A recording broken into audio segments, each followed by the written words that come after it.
কন্যা সন্তানের জন্ম দিয়েছেন বলিউড অভিনেত্রী দীপিকা পাডুকোন। রবিবার ৮ সেপ্টেম্বর মুম্বাইয়ের এইচএন রিলায়েন্স হাসপাতালে কন্যা সন্তানের জন্ম দেন এই অভিনেত্রী। প্রথম সন্তানের বাবা মা হলেন দীপিকা ও রণবীর সিং। দীপিকার সন্তান জন্মদানে উচ্ছ্বাসিত লাখো অনুরাগী, শুভেচ্ছায় সিক্ত করেছেন সহকর্মী তারকারা। এমনকি এই জুটির প্রথম সন্তানকে দেখতে হাসপাতালে ছুটে যান ভারতের শীর্ষ ধনকুবের মুকেশ আম্বানি। জানা গেছে ওই হাসপাতালের মালিক মুকেশ ও নীতা আম্বানি।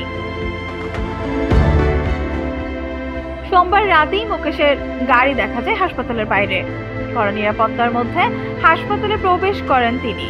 দীপিকা ও নবজাতককে দেখতেই হাসপাতালে গিয়েছেন তিনি। ধারণা করা হচ্ছে আরো কিছুদিন হাসপাতালে কাটিয়ে বাড়ি ফিরবেন মা ও সন্তান। সন্তানের বাবা হবার পর এখন পর্যন্ত রণবীর সিং এর দেখা মেলেনি। তবে এরই মধ্যে হাসপাতালে দেখা গেছে রণবীরের দিদি ঋতিকা ভবানীকে।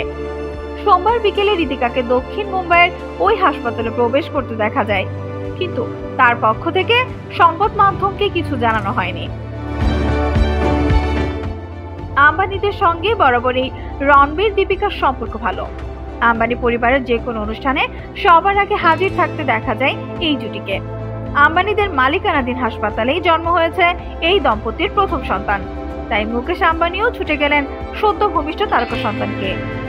রামলীলা, পদ্মাবতী, বাজিয়ারাও মাস্তানির মতো সিনেমায় কাজ করেছেন দীপিকা ও রণবীর সিং।